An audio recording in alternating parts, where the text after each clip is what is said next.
Assalamualaikum warahmatullahi wabarakatuh. Bagaimana kabar teman-temanku hari ini? Semoga selalu diberi kesehatan dan iman serta Islam di dalam hati kita. Oke, kali ini saya Salmalul Aini akan mempresentasikan mengenai bacaan yang telah saya baca mengenai kalimat thayyibah. Nah, sebelumnya apa sih kalimat thayyibah itu? Nah, kalimat thayyibah terdiri dari dua kata. Yang pertama yaitu kalimat dan yang kedua adalah thayyibah. Nah, kalimat sendiri itu berasal dari bahasa Arab yaitu al-kalimah yang merujuk pada ilmu Allah yang diberikan, yang diwahyukan kepada Rasulullah Shallallahu Alaihi Wasallam. Nah, kata yang kedua yaitu thayyibah. Thayyibah berasal dari bahasa Arab thayyib yang berarti lezat atau baik atau sehat atau menenteramkan. Nah, jadi kalimat thayyibah adalah kalimat-kalimat baik dan menenteramkan yang apabila kita lantunkan akan mendapatkan pahala. Nah, kalimat thayyibah sangat banyak jumlahnya. Pada pembelajaran akidah akhlak di MI itu hanya akan dibahas 11 kalimat thayyibah yang dibagi dalam dua kelas. Yang pertama adalah kelas bawah yang dijelaskan oleh Dayang, dan yang kedua adalah kelas atas yang akan saya jelaskan. Nah, apa saja sih kalimat thayyibah yang ada pada kelas atas ini? Yang pertama adalah hauqalah, yang kedua adalah salam, yang ketiga adalah takbir, yang keempat adalah tarjik, dan yang kelima adalah istighfar. Berikut penjelasannya. Yang pertama yang akan saya bahas adalah kalimat hauqalah. Kalimat hauqalah adalah kalimat yang berbunyi la haula wala quwata illa billah. Kalimat ini terdiri dari dua kata. Yang pertama adalah haula dan yang kedua adalah quwata. Haula atau at-tahawul bermakna perpindahan dari keadaan satu ke keadaan yang lainnya. Perpindahan di sini bermakna perpindahan yang dapat diukur atau perpindahan lahir yang dapat dilihat. Nah, seperti perubahan tingkah laku, skill, keterampilan hidup, kepandaian, dan bakat. Sedangkan quwatah adalah al-qurdah atau kekuatan yang muncul dari dalam diri berupa keinginan dan pemikiran serta dorongan yang kuat untuk merubah hidup menjadi lebih baik. Nah, Ibnu Rajab memaknai la haula wala quwata illa billah adalah tidak ada perubahan bagi seorang hamba dari satu keadaan ke keadaan yang lainnya, dan tidak ada kekuatan untuk berubah kecuali dengan izin Allah. Nah, tadi kan saya sudah menerangkan arti kata haula dan quwata. Kemudian selanjutnya kita akan membahas tentang kalimat la haula dan wala quwata kemudian illa billah. Nah, haula tadi itu adalah perubahan atau perpindahan dari satu keadaan ke keadaan lainnya. Kemudian diberi imbuhan la menjadi tidak ada kemampuan untuk berubah. Berarti la haula berarti menunjukkan atau memiliki makna tidak ada kekuatan atau kemampuan besar yang mengubah. Kemudian kita lanjut kepada wala quwata. Tadi sudah saya katakan bahwa quwata adalah kekuatan yang muncul dari dalam diri. Kemudian diberi imbuhan la, wala quwata. Wa artinya dan, la quwata berarti dan tidak ada kekuatan untuk berubah. Maka wala quwata menunjukkan atau memiliki makna tidak ada kekuatan atau kemampuan besar dan pola pikir yang logis yang mengubah. Kemudian kita lanjut kepada illa billah. Illa artinya kecuali, billah dengan Allah. Maka di sini illa billah memiliki makna tidak ada sesuatu hal pun yang terjadi kecuali dengan izin Allah. Nah, setelah kita membedah makna dari masing-masing kata maka dapat diambil kesimpulan bahwa la haula wala quwata illa billah memiliki makna tidak ada daya kemampuan untuk melakukan perubahan dari satu keadaan ke keadaan lain, dan tidak ada kekuatan, kemampuan, dan pikiran untuk mencapai perubahan kecuali dengan izin Allah, kecuali bersama Allah. Nah, kalimat hauqala juga termasuk kalimat Baqiyat Sholihat yang secara keseluruhan berbunyi subhanallah walhamdulillah wala ilaha illallah wallahu akbar wala haula wala quwata illa billah.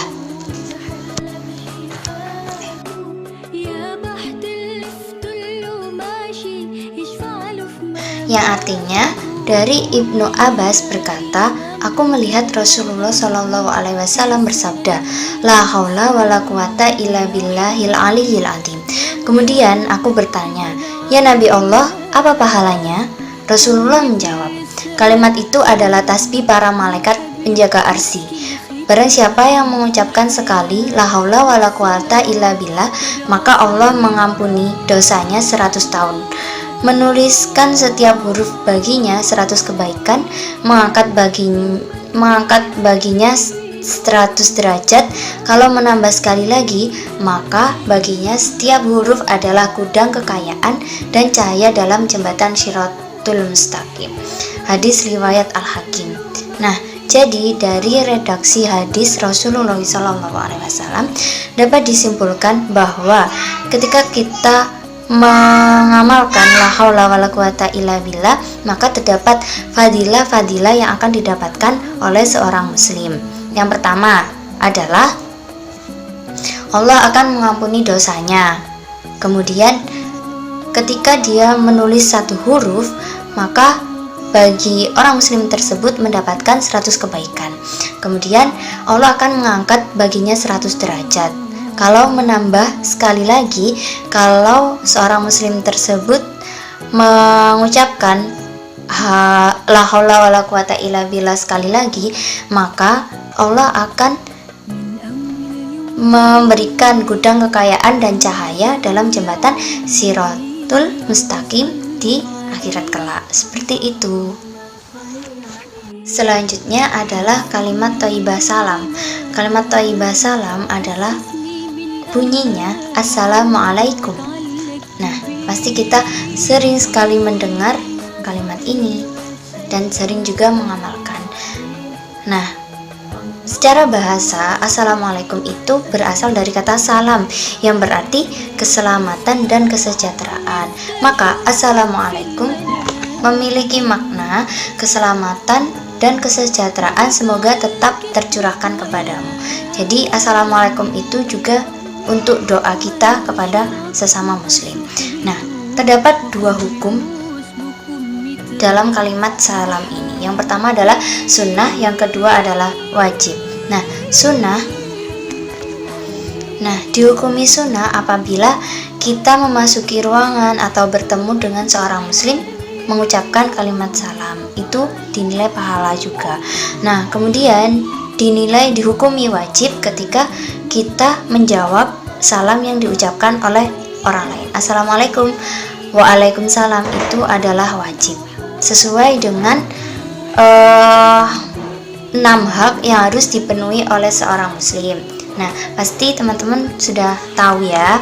Kita bahas lagi. Apa saja sih 6 hak tersebut? Yang pertama adalah apabila kamu bertemu dengannya, maka ucapkanlah salam kepadanya.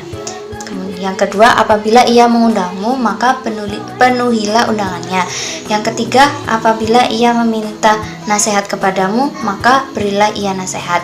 Yang keempat, apabila ia bersin dan mengucapkan alhamdulillah, maka doakanlah ia dengan ucapan yarhamukallah. Kemudian, apabila temanmu atau sesama muslim sakit, maka jenguklah. Kemudian apabila ia meninggal, maka iringilah jenazahnya. Hadis riwayat Muslim. Nah, Allah Subhanahu wa Ta'ala juga menjelaskan mengenai salam ini di dalam firman-Nya, yaitu surat An-Nisa ayat 86.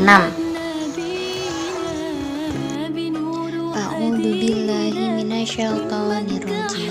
Bismillahirrahmanirrahim. Falanabluwannakum bisyai'im minal khawfi wal ju'i wa naqsin minal amwali wal anfusi wat thamarati wa basyiris sabirin alladzina idza asabathum musibatun qalu inna lillahi wa inna ilaihi raji'un ulaika alaihim shalawatun mir rabbihim wa rahmatun wa ulaika humul muhtadun. Sadaqallahul adzim. Adalah apabila kamu diberi penghormatan dengan suatu penghormatan, maka balaslah penghormatan itu dengan yang lebih baik daripadanya, atau balaslah penghormatan itu yang serupa dengannya. Sesungguhnya Allah memperhitungkan segala sesuatu. Surat An-Nisa ayat 86. Selanjutnya yaitu kalimat thayyibah takbir. Kalimat thayyibah takbir berbunyi Allahu Akbar. Menurut bahasa, kalimat takbir ini, kalimat Allahu Akbar memiliki banyak versi. Yang pertama, menurut ahli agama Indonesia, kalimat Allahu Akbar memiliki arti Allah Maha Besar. Namun terjemahannya yang akurat menurut tata bahasa Arab yang benar, kalimat Allahu Akbar berarti Allah lebih besar, sebab kata akbar berbentuk komparatif degree atau isim al-tafdil yang berfungsi memperbandingkan sesuatu dalam perserikatan. Tetapi pakar-pakar bahasa menyatakan bahwa jika salah satu sifat Allah dinisbahkan kepada lafaz Allah dan menjadi salah satu isim atau namanya, ia berubah menjadi bentuk superlatif atau maha atau paling, seperti Ar-Rahman, Ar-Rahim, Al-Malik, As-Salam, dan seterusnya. Hal itu menunjukkan pada kesempurnaan nama Allah ketika tidak ada yang menyerupainya.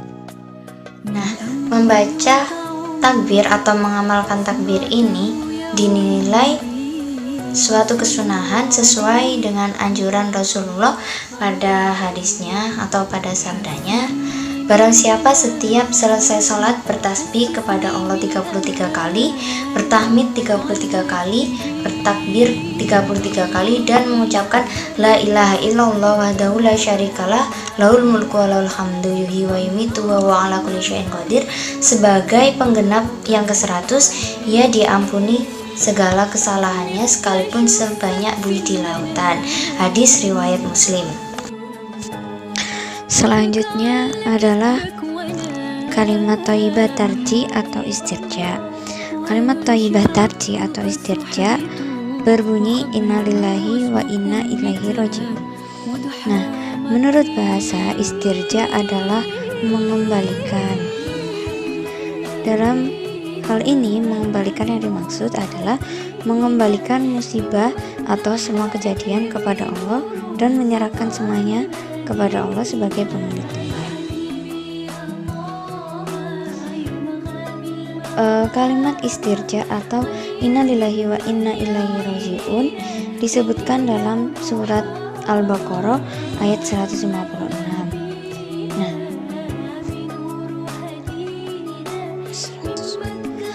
dari segi makna kalimat tarji ini dapat dibedah menjadi dua, yaitu innalillahi dan wa inna ilaihi raji'un. Innalillahi bermakna bahwa kami adalah hamba milik Allah. Kami dan seluruh yang ada pada kami adalah milik Allah. Kami, seluruh anggota tubuh dan harta kami adalah milik Allah. Kami, suami, istri, anak, cucu, dan keluarga adalah milik Allah. Kami, hidup dan mati kami adalah milik Allah. Sedangkan perluasan makna wa inna ilaihi raji'un adalah kami akan meninggalkan dunia dan kembali kepada Allah. Kami akan dihisab dan kami akan dibalas oleh Allah. Kami dan seluruh anugerah yang sudah kami nikmati akan ditanya Allah. Kami akan mempertanggungjawabkan apa yang kami lakukan di hadapan Allah. Kami dan seluruh yang ada pada kami akan diambil kembali oleh Allah.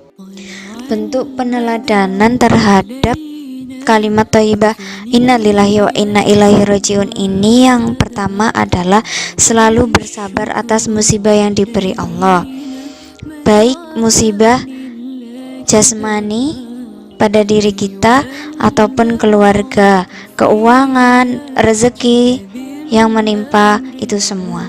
Nah, kemudian mengetahui bahwa dunia itu tidak kekal, kemudian keputusan Allah mengandung hikmah yang besar dan musibah adalah keputusan Allah yang terbaik. Jadi, musibah di sini itu merupakan musibah nanti yang bisa mengangkat derajat kita. Nah, musibah ini tidak akan sesuatu hal yang tidak bisa kita hadapi karena Allah itu membebani suatu individu, suatu seseorang itu sesuai dengan kemampuannya, sesuai dengan firman Allah, la yukallifullahu nafsan illa wus'aha. Nah, selanjutnya adalah istighfar atau taubat. Kalimat thayyibah istighfar itu adalah kalimat yang berbunyi astaghfirullahaladzim. Nah, kalimat ini berasal dari kata ghafara yang artinya menutupi sesuatu dan mengampuni dosa. Nah, terdapat dua pendapat yang menyatakan kalimat istighfar. Yang pendapat pertama adalah istighfar bermakna permohonan agar Allah menutupi dosa-dosa karena kemurahan dan anugerahnya. Pendapat yang kedua mengemukakan bahwa istighfar bermakna penyesalan atas dosa-dosa sehingga penyesalan ini berakibat pada kesembuhan dan terhapusnya dosa-dosa. Sedangkan Ibnu Taimiyah mengemukakan kata istighfar dalam bahasa Arab mempunyai makna maghfirah dan kata maghfirah bermakna perlindungan dari kejelekan dosa. Nah, di dalam Al-Quran istighfar mempunyai beberapa pengertian. Yang pertama adalah al-Islam. Para ulama tafsir seperti Mujahid dan Ikrimah mengartikannya berdasarkan pada ayat yang berbunyi, dan Allah sekali-kali tidak akan mengazab mereka sedang kamu berada di antara mereka, dan tidaklah pula Allah akan mengazab mereka sedang mereka meminta ampunan. Surat Al-Anfal ayat 33. Yang kedua adalah doa. Ulama yang lain mengartikannya dengan doa karena setiap doa yang berisikan permohonan ampunan disebut istighfar. Doa dan istighfar mempunyai kekhususan dan keumuman. Istighfar menjadi khusus jika dilakukan dengan perbuatan. Al-istighfar bil al-af'al. Sebagaimana doa menjadi khusus jika berisikan permohonan, bukan permohonan. Kemudian yang ketiga adalah tobat. Banyak di antara kaum muslim yang mengartikan istighfar dengan tobat, padahal keduanya memiliki kekhususan dan keumuman. Istighfar adalah memohon ampunan dan perlindungan dari perbuatan dosa pada masa lampau, sedangkan tobat adalah kembali dari memohon perlindungan dari perbuatan dosa yang sama pada masa yang akan datang. Jadi istighfar dan tobat ini sangat berkaitan. Nah, tadi kita sudah membahas mengenai makna istighfar. Sekarang kita akan membahas yang selanjutnya, yaitu kedudukan hukum istighfar di dalam Islam. Terdapat 4 hukum istighfar di dalam Islam. Yang pertama adalah sunnah, yang kedua adalah wajib, yang ketiga adalah makruh, dan yang keempat adalah haram. Nah, yang pertama adalah sunnah. Hukum awal istighfar itu adalah sunnah sebagaimana firman Allah Subhanahu wa taala dalam surat Muzammil ayat 20 yang artinya, dan kebaikan apa saja yang kamu perbuat untuk dirimu sendiri, niscaya kamu memperoleh balasannya di sisi Allah sebagai balasan yang paling baik dan paling besar pahalanya. Dan mohonlah ampunan kepada Allah, sesungguhnya Allah Maha Pengampun lagi Maha Penyayang. Nah, dari firman Allah Subhanahu wa taala tersebut, maka kita dapat menyimpulkan bahwa hukum awal istighfar adalah sunnah sebagaimana hukum kalimat-kalimat thayyibah yang lainnya. Yang kedua adalah wajib. Hukum istighfar ini wajib apabila seorang hamba atau seorang muslim melakukan perbuatan dosa, maka dia wajib untuk beristighfar. Yang ketiga adalah makruh.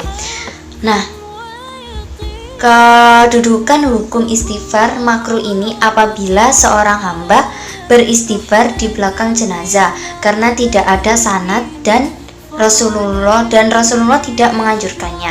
Dalam hal ini, perbuatan yang dianjurkan adalah beristighfar ketika mayat tersebut disolatkan atau ketika sholat jenazah dan ketika selesai pemakamannya. Dan yang terakhir adalah haram. Hukum istighfar haram bagi seorang muslim yang mendoakan atau yang beristighfar kepada orang-orang kafir, karena tidak ada manfaatnya sama sekali akibat kekufuran dan kefasikan orang kafir tersebut, sesuai dengan firman Allah dalam surat Al-Munafikun yang artinya, sama saja bagi mereka kamu mintakan ampunan atau tidak kamu mintakan ampunan bagi mereka, sesungguhnya Allah tidak memberi petunjuk kepada orang-orang yang fasik. Firman Allah surat Munafikun ayat 9. Nah, dari penjelasan sebelumnya, maka dapat kita simpulkan bahwa kita sebagai muslim itu tidak luput dari dosa dan senantiasa selalu berbuat dosa. Maka kita sebagai muslim haruslah senantiasa mengucapkan istighfar sebagai penebus dosa kita. Apalagi kita biasanya apalagi yang perempuan-perempuan uti-uti salihah itu sangat suka menggibah. Kadang itu kita sampai menggibah, namun kita tidak sabar kalau kita sedang menggibah. Jadi kita sebagai seorang muslimah harus senantiasa rajin untuk beristighfar, karena kita tidak tahu perkataan kita itu dapat menyakiti orang lain atau tidak. Maka kita harus banyak-banyak beristighfar. Nah, sampailah kita pada pembahasan yang terakhir, yaitu cara membiasakan kalimat-kalimat thayyibah. Nah, cara membiasakan kalimat-kalimat thayyibah yang pertama kali adalah siswa dikenalkan mengenai kalimat-kalimat thayyibah itu sendiri. Apa sih yang dinamakan kalimat thayyibah? Nah, kemudian siswa diajak setelah berkenalan dengan kalimat thayyibah, maka guru mengajaknya untuk mengenal macam-macam kalimat thayyibah, seperti yang dijelaskan sebelumnya, mulai dari zikir, kemudian hauqala, istighfar, tarji, itu siswa harus dikenalkan terlebih dahulu sampai mereka itu sangat-sangat kenal.